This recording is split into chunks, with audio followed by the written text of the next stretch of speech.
અમદાવાદ ગ્રામ્યમાં ગોધાવીમાં સંસ્કારધામ ખાતે નમોત્સવ કાર્યક્રમ યોજાયો, જેમાં પીએમ નરેન્દ્ર મોદીના જીવન પર આધારિત નમોત્સવ કાર્યક્રમ છે। કેન્દ્રીય ગૃહ અને સહકારિતા મંત્રી અમિતભાઈ શાહ ખાસ હાજર રહ્યા। અમિતભાઈએ પીએમ મોદી સાથેની પોતાની યાદો વાગોળી। 24 વર્ષથી મોદીજીએ એકેય રજા નથી લીધી તેવું અમિત શાહે કહ્યું। નરેન્દ્રભાઈએ ગુજરાતના વિકાસ માટે લાંબી લડત ચલાવી। નરેન્દ્ર મોદી એવા નેતા છે જેમણે આત્મકાર્યથી સિદ્ધિ હાંસલ કરી છે। ટ્રિપલ તલાકથી મુસ્લિમ બહેનોને અન્યાય થતો હતો તે પણ દૂર કર્યો। પ્રભુ શ્રીરામનું ભવ્ય ગગનચુંબી મંદિર બનાવ્યું। કલમ 370 દૂર થઈ આતંકવાદીઓને જડબાતોડ આપવામાં આવી રહ્યો છે તેવું અમિતભાઈ શાહે જણાવ્યું। અને દેશભરની અંદર એ વિચાર સાથે સહમત એવા હજારો લાખો લોકોની ટીમ બનાવી અને વ્યક્તિત્વનું નામ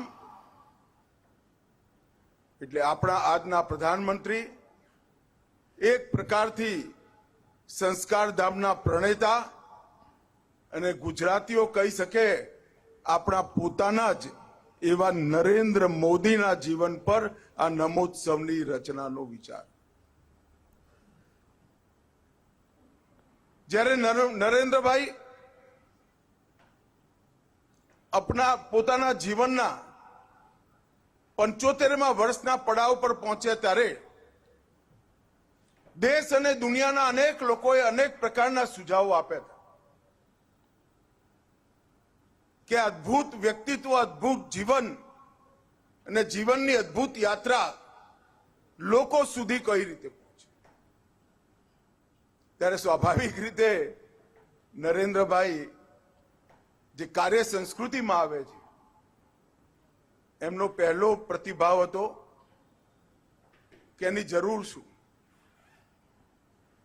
પછી અનેક લોકોએ એમને વાત કરી કે કેટલાક જીવન કામ કરતા કરતા કરતા એવા થાય જેની પર વ્યક્તિ, સંસ્થા અને વિચારની માલિકી નથી હોતી।